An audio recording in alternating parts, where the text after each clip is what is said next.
Okay, Assalamualaikum warahmatullahi wabarakatuh. Nama saya Zaid bin Shuaib. Okay, nombor angka giliran saya 20241823901003. Okay, hari ini insyaAllah saya akan membentangkan tugasan bagi subjek ataupun bagi kursus PIMK 2082A, iaitu pentaksiran dalam pendidikan Islam. Okay.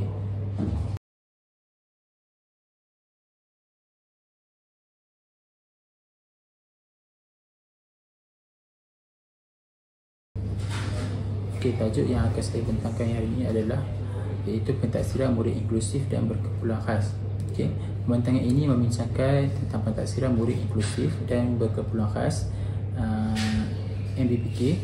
Dia merangkumi definisi pendidikan khas, definisi MBPK, program pendidikan khas integrasi PPKI, serta kaedah pentaksiran yang sesuai. Pembentangan ini juga menekankan kepada kepentingan pentaksiran, cabaran yang dihadapi dan juga strategi penambahbaikan untuk memastikan MBPK menerima pendidikan berkualiti dan mencapai potensi penuh mereka.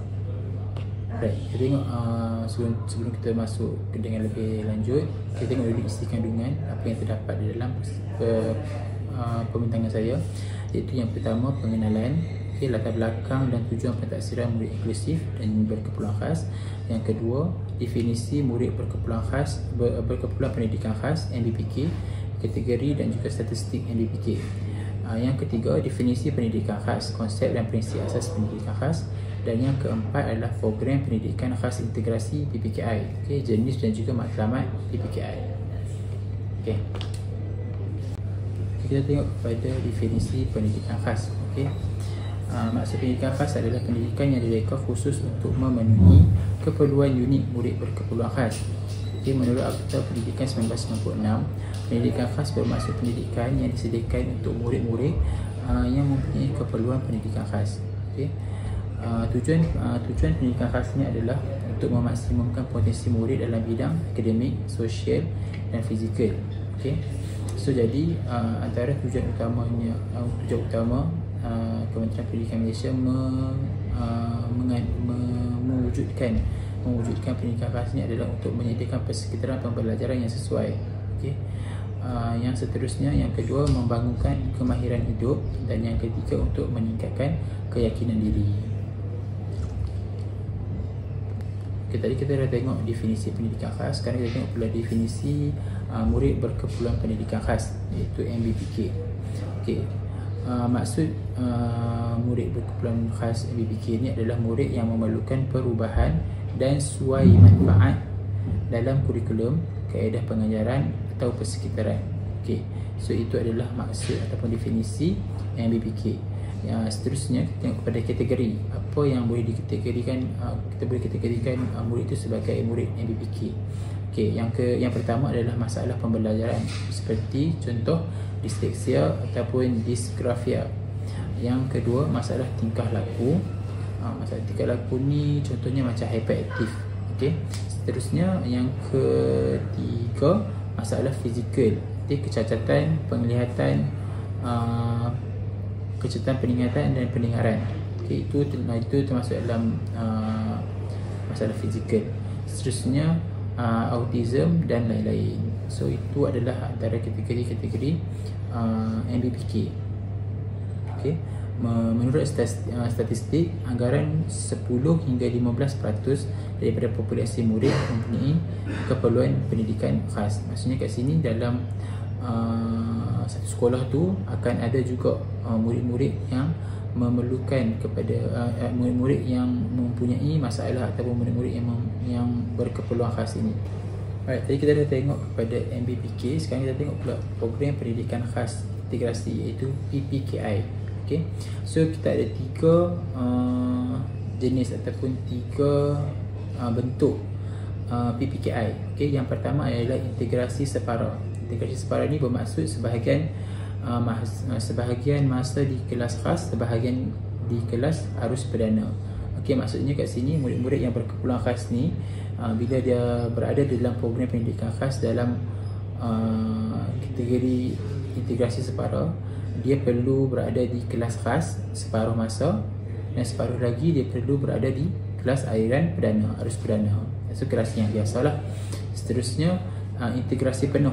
Okey, integrasi penuh ini adalah satu jenis ataupun satu kategori di mana semua masa di kelas arus perdana dengan sokongan. Maksudnya bila seseorang murid berkeperluan khas berada di dalam program pendidikan khas integrasi penuh, okey, mereka akan berada di dalam satu kawasan ataupun di dalam bangunan sekolah yang tidak bercampur dengan aliran perdana.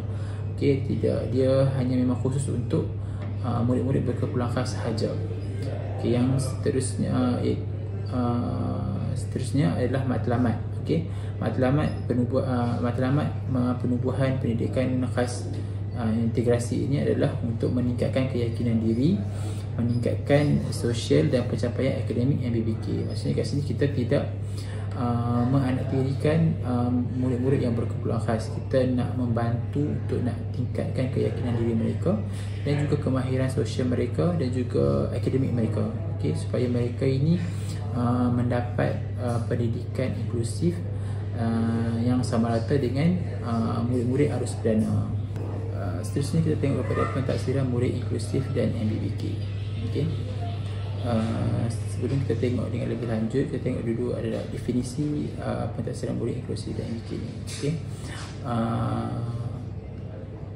Ia merupakan satu proses mengumpul maklumat tentang pembelajaran dan juga perkembangan MBBK.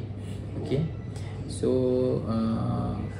pentaksiran murid inklusif dan MBBK ni adalah kita nak tengok, kita nak kumpul maklumat tentang pembelajaran. Okey, macam mana dia punya tahap pembelajaran seorang murid MBBK tu dan juga perkembangan dia, apa yang dia dah boleh capai. Okey, apa yang dia dah boleh capai. Seterusnya kaedah yang digunakan dalam melaksanakan pentaksiran murid inklusif dan MBBK ni adalah yang pertama pemerhatian dan yang kedua adalah temu bual. Seterusnya apa dalam melaksanakan kaedah untuk pentaksiran ini, apa prinsip yang perlu ada dalam menjalankan kaedah-kaedah tersebut. Yang pertama, prinsip yang pertama adalah adil, okey.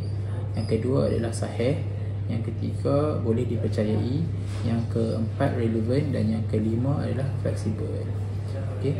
So pentaksiran merupakan komponen penting dalam pendidikan inklusif. Ia membantu guru memahami keperluan individu MBBK dan merancang pengajaran yang okey. Tadi dekat bahagian definisi kita dah tengok cara ataupun kaedah yang digunakan untuk mentaksir pelajar-pelajar MBBK dan juga pelajar inklusif. Kita tengok pula yang kat sini adalah kaedah pentaksiran alternatif. Apa cara lain ataupun kaedah lain yang dapat digunakan dalam untuk mentaksir murid MBBK dan juga inklusif ni. Okey, yang pertama adalah portfolio, iaitu menilai kemajuan murid melalui koleksi kerja yang dikumpul dari masa ke semasa. So sebagai contoh, guru pendidikan khas ni perlu mengadakan ataupun mewujudkan satu portfolio di mana dalam portfolio tu mereka menyimpan lembaran-lembaran kerja ataupun projek-projek yang dijalankan untuk kita tengok perkembangan dari semasa ke semasa. Yang seterusnya, yang kedua, autentik, okay? Iaitu menilai kebolehan murid dalam situasi dunia sebenar. Okay? Maksudnya kat sini kita based on project lah, pembelajaran based on project. Okay? Contohnya kita buat satu projek, kita tengok macam mana murid MBBK tu menjalankan ataupun melaksanakan projek tersebut. Yang ketiga, modifikasi. Modifikasi ni bermaksud mengubah format, masa atau kaedah pentaksiran untuk memenuhi keperluan individu. Okay. Sebagai contoh, setiap individu MBBK ni mempunyai masalah yang berbeza-beza. Jadi sebagai seorang guru pendidikan khas, dia perlu cater lah apa yang sesuai untuk murid-murid berkeperluan khas ni, melihat kepada dia punya tahap masalah yang mereka hadapi. Okey, pula kita tengok pula kepada kepentingan pentaksiran. Kenapa penting untuk kita nak tengok kepada pentaksiran ini dijalankan? Okey, yang pertama untuk kenal pasti Okey, untuk kena pasti apa? Kena pasti kekuatan dan juga kelemahan MBPK. Yang seterusnya, yang kedua untuk rancang. Okey, untuk rancang apa? Untuk merancang intervensi dan juga sokongan yang sesuai. Okey, yang seterusnya untuk pantau. Okey, untuk memantau kemajuan pembelajaran murid. Seterusnya untuk nak nilai. Okey, untuk menilai keberkesanan program pendidikan khas ni lah. Okey. Okay, tadi kita dah tengok kepada pentadsiran. Jadi sekarang kita tengok kepada cabaran dan juga strategi penambahbaikan. Okey. Antara cabaran utama yang dihadapi adalah, yang pertama adalah kekurangan sumber.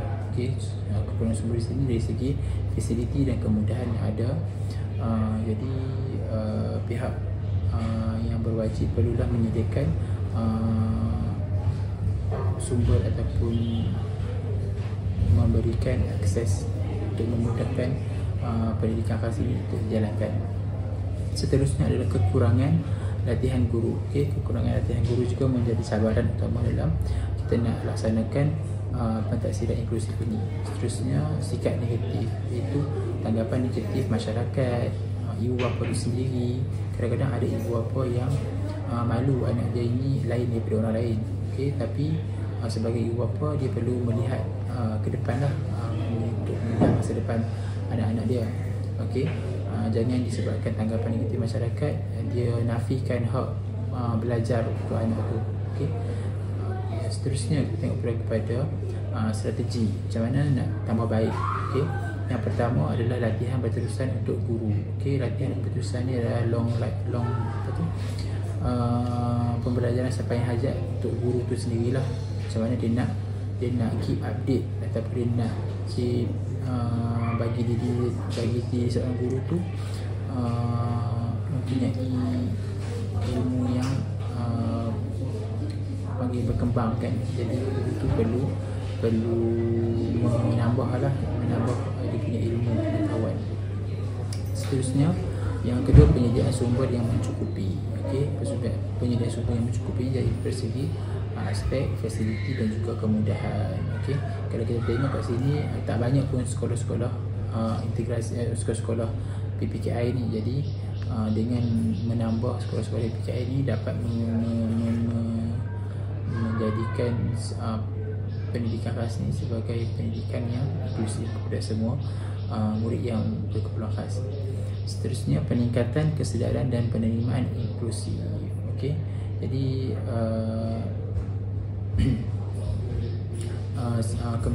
pihak kementerian perlu meningkatkan kesedaran dan juga memberi orang kata apa, memberi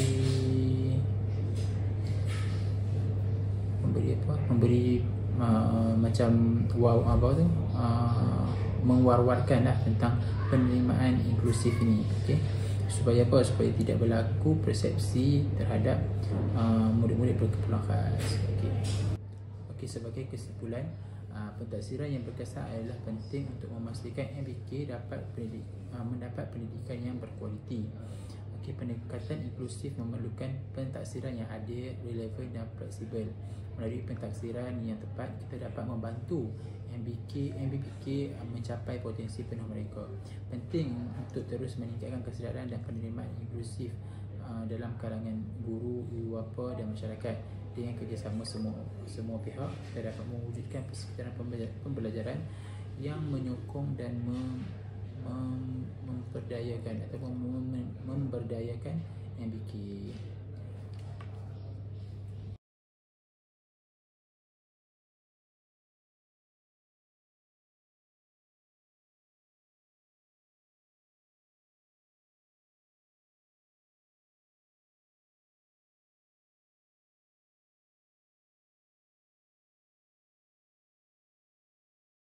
Untuk pengetahuan, di Islamic School kami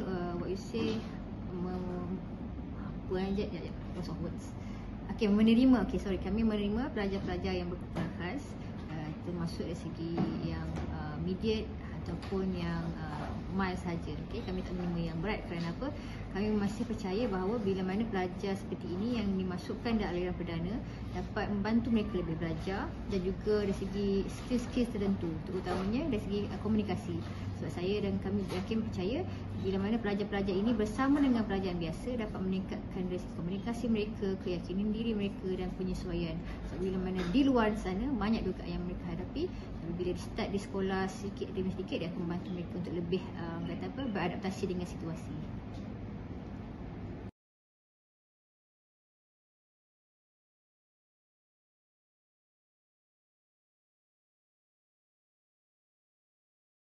Jadi kami ada di sini kami menerima pelajar-pelajar seperti yang ada mild autism, speech delay, dyslexia dan ADHD kami terima juga.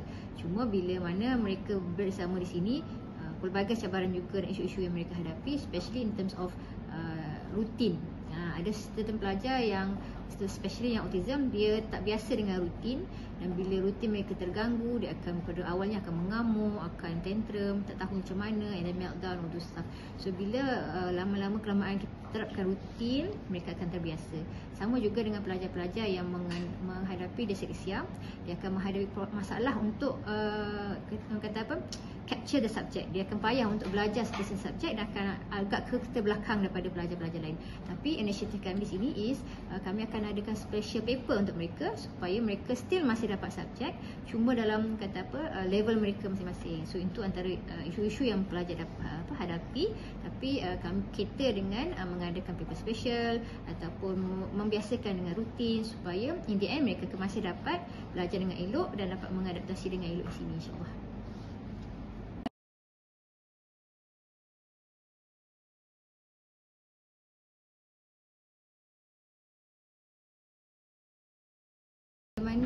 Kami berawal seperti saya cakap tadi, saya maklumkan bahawa kami menerima pelajar-pelajar yang berkebutuhan khas.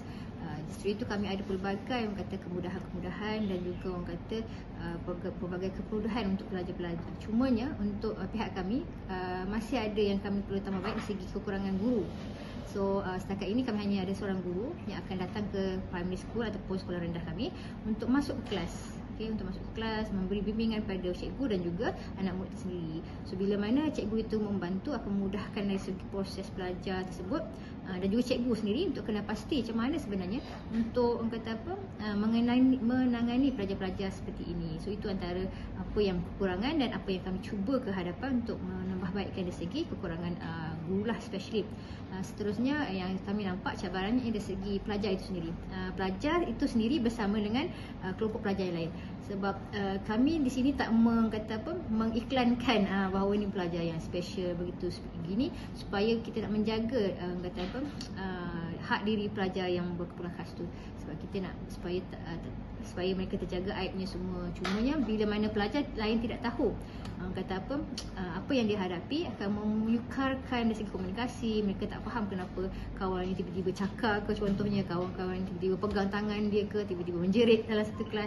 So itu perkara-perkara yang masih menjadi kekangan kepada kami. Tapi sedikit sebanyak bila mana kita ada guru yang berkebutuhan khas, ada sijil yang berkebutuhan khas, dapat membuat khusus kepada kami untuk lebih mengetahui cara pengendalian. So insya-Allah itu antara penambahbaikan kehadapan untuk sekolah kami. Okay.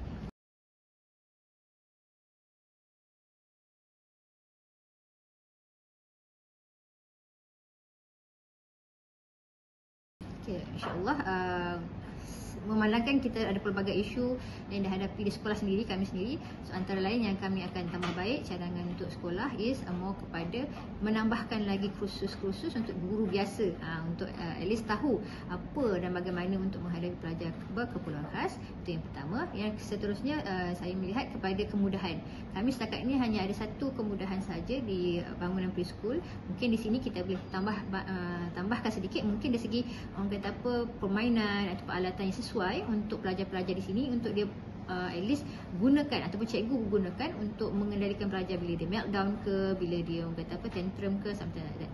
Dan seterusnya mungkin kepada kesedaran, sebab ada satu pelajar yang tak tahu kalau kawan-kawan dia begini begitu. So pada pandangan saya ada baiknya kita di sini di Leeds Islamic School akan menambahkan program untuk kata kesedaran pelajar itu sendiri, dan daripada situ juga dia akan membawa kepada family dia juga, oh kawan saya begini sebab begini. So itu mau kepada kesedaran. So hopefully insyaAllah dengan kata apa, perkongsian ini kita dapat kena pasti bahawa pelajar macam mana pun sekalipun dia ada hak untuk belajar, dan kami yakin di sini di Leeds Islamic School akan memberikan terbaik. Pelajar berkeperluan khas ataupun tidak, kita akan sama-sama bantu untuk menaikkan diri pelajar tersebut. Semoga menjadi orang kata apa, pencetus ummah ke hadapan insya-Allah.